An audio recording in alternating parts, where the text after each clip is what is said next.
Sebab itu Nabi ni dia mulia. Maka apa saja yang berkait dengan Nabi, benda itu automatik jadi mulia. Sebagai contoh, kalau kita tengok Nabi ini namanya saja sudah mulia. Masa kecil ada 3 orang yang hampir sebaya dengan Nabi kita, yang namanya sama dengan Nabi kita, iaitu Muhammad. Pertama Muhammad bin Sufyan At-Taimi, yang kedua Muhammad bin Bilal Al-Ausi, yang ketiga Muhammad bin Hamran Al-Jahfi. Ada 3 orang yang juga namanya Muhammad. Tapi Nabi kita paling menonjol sebab namanya itu nama yang mulia.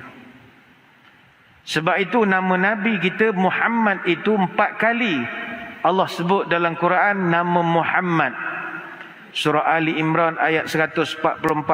Wa ma Muhammadun illa rasulun qad khalat min qablihi rusul.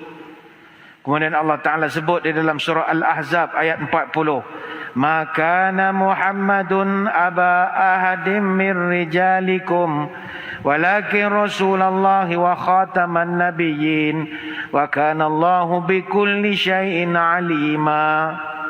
Begitu juga Allah Ta'ala sebut dalam surah Al-Fatah ayat 29.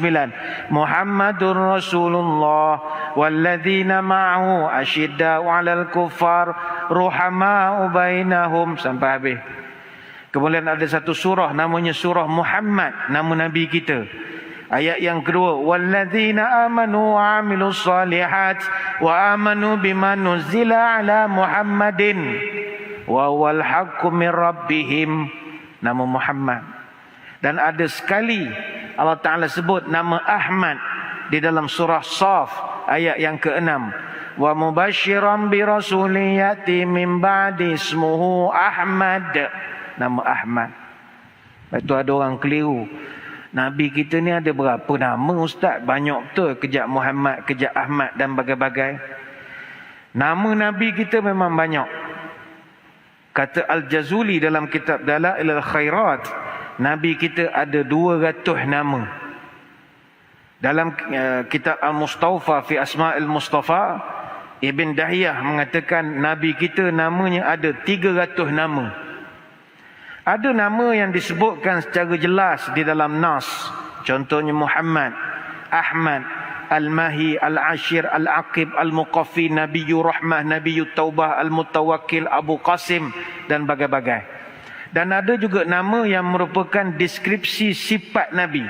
Asy-Syahid, Al-Mubashir, An-Nazir, Ad-Da'i, Sirajul Munir. Yang ini disebut dalam surah Al-Ahzab ayat 45.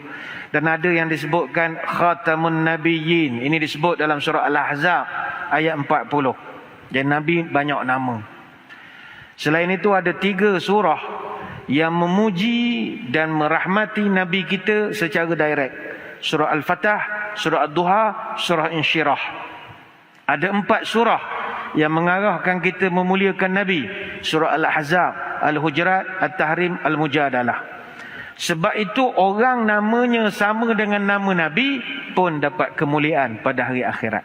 Tuan-tuan yang malam ni nama Muhammad. Terima kasih kepada mak ayah kerana tuan-tuan nanti dapat syafaat pada hari kiamat. Kata Ibn Abbas, "Idza kana yaumal qiyamah akhrajallahu ahlat tauhid minan nar wa awwalu man yakhruj man wafaqa ismuhu isma Nabi sallallahu alaihi wasallam." Setiap nanti pada hari kiamat, setiap orang beriman akan dikeluarkan daripada neraka selepas mereka diseksa lah. Dan kluster paling awal dikeluarkan, batch atau kohort pertama yang akan dilepaskan di kalangan mereka, man wafaqa ismuhu isma Nabi, adalah orang yang namanya sama dengan nama Nabi.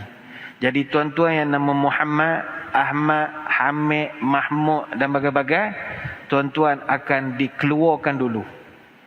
Tapi biasanya orang nama Ahmad, Muhammad, Hamid ni jarang masuk neraka, masuk surga terus.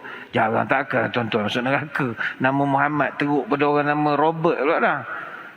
Tapi kalau takdir masuk, don't worry, tuan-tuan keluar awal. Sebab itu Nabi marah, orang, anak lelaki ramai, tak ada seorang habuk nama Muhammad. Nabi marah. Man kana salasat minal walad wa lam yusammi ahadahum bi Muhammadin faqad jahila. Siapa-siapa ada 3 orang anak laki-laki atau lebih dan tidak seorang pun anak lakinya itu dinamakan Muhammad, ini orang bodoh, kata Nabi. Faqad jahila, jahil, kata Nabi. Ini dalam Musnad Al-Haris bin Abu Salamah. Apa sebab Nabi marah?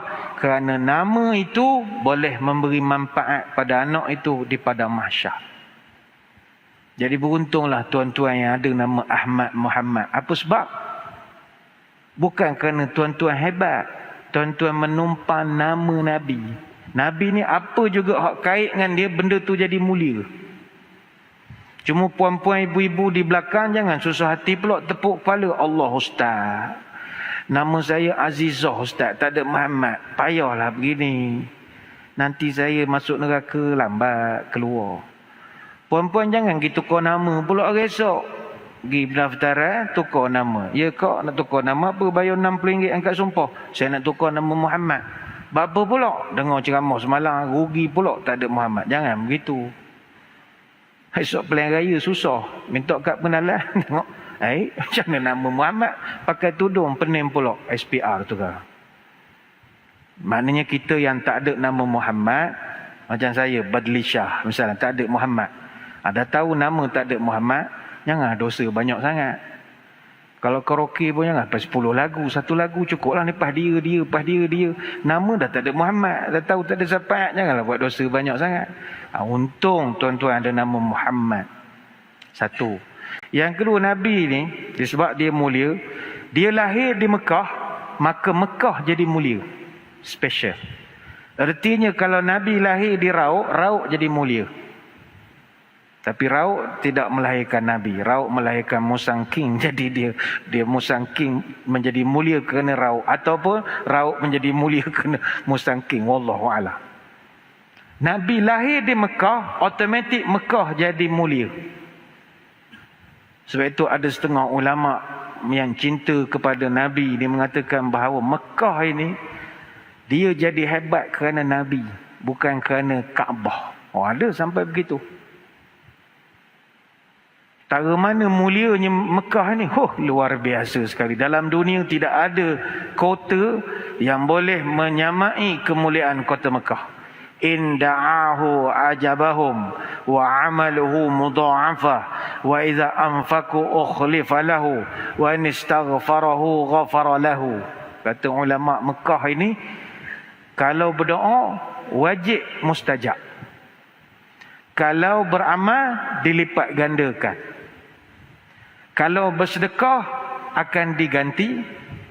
Kalau minta ampun pasti diampunkan. Mana nak dapat 4 perkara ni tempat lain? Kuantan tak dapat benda 4 perkara ni. Pertama, inda'ahu ajabahum. Kalau berdoa mesti dimustajabkan. Mekah ataupun lebih tepat Masjidil Haram adalah tempat yang paling banyak tempat mustajab berdoa. Pertama, kalau di Masjidil Haram itu ada multazam. Multazam ini kat Mekah je ada. Multazam ni kawasan antara Hajar Aswad dengan pintu Kaabah. Yang ini tempat jarang jemaah kita nak pergi terekam. Orang lebih fokus nak terekam Hajar Aswad. Sedangkan multazam antara tempat polis berdiri itu tempat barakah itu. Sebab dalam sunnah Nabi sallallahu alaihi wasallam, Nabi akan pergi ke kawasan multazam, Nabi rapatkan pipi kanan, dada dan kedua tangannya di kawasan multazam. Ini jarang orang nak ambil kawasan situ. Sangat mustajab berdoa. 2 makam Ibrahim mustajab berdoa. Hijr Ismail kawasan mustajab berdoa.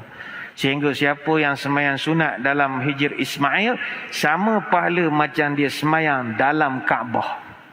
Itu orang berebut nak ibadat sunat. Fardu tak boleh sebab dia dikira sebahagian daripada Kaabah. Mesti semayang di luar. Ada kawasan antara Rukun Yamani dengan Hajarul Aswad. Itu mustajab berdoa. Ada kawasan Hajarul Aswad, tu sudah pastilah Hajarul Aswad. Tempat paling orang nak sangat berdoa tiap-tiap hari. 70,000 malaikat turun tiap-tiap hari antara Rukun Yamani dengan Hajarul Aswad. Sekali kita cium Hajar Aswad, semua dosa tertanggal. Dan itulah satu-satunya amalan sunat yang kalau kita buat masa itu dalam dunia, kita seorang je buat. Mana ada amalan sunat yang kita seorang buat? Tak ada. Tuan-tuan esok, tadi kita ada yang berpuasa sunat. Apa tuan-tuan ingat? Tuan-tuan seorang puasa. Berlambak ke orang puasa. Saya tadi baca Quran lepas asar. Ingat tuan-tuan je baca Quran. Orang lain berlambak baca Quran. Tapi kalau ketika tuan-tuan sedang cium Hajar Aswad, tuan-tuan seorang dalam dunia sedang cium Hajar Aswad. Sebab Hajar Aswad tak ada kat mana-mana.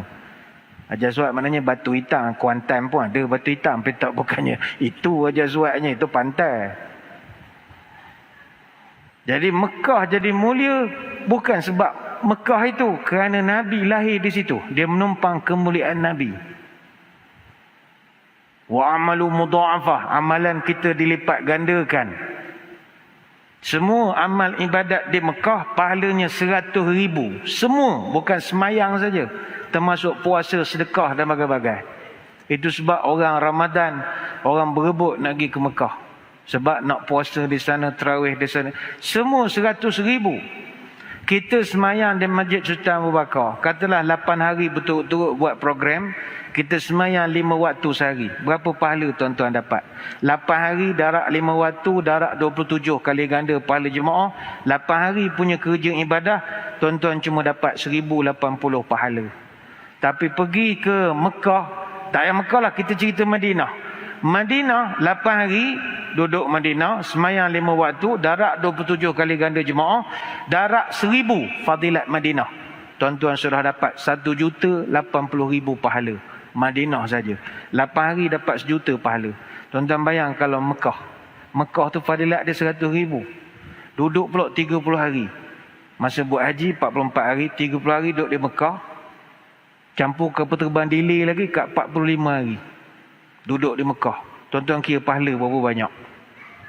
Itu ada orang pesen masa di Mekah, hari-hari pergi Masjidil Haram. Balik ke Malaysia, haram pergi masjid. Tanya ngapa kau tak datang masjid dah? Aku pahala kat Mekah tak habis makan lagi. Aku kalau meninggal tahun depan, Tuhan hutang pula dengan aku. Aku kapal terbang delay seminggu. Hari-hari aku semayang Masjidil Haram. Ini orang jenis berkira lah.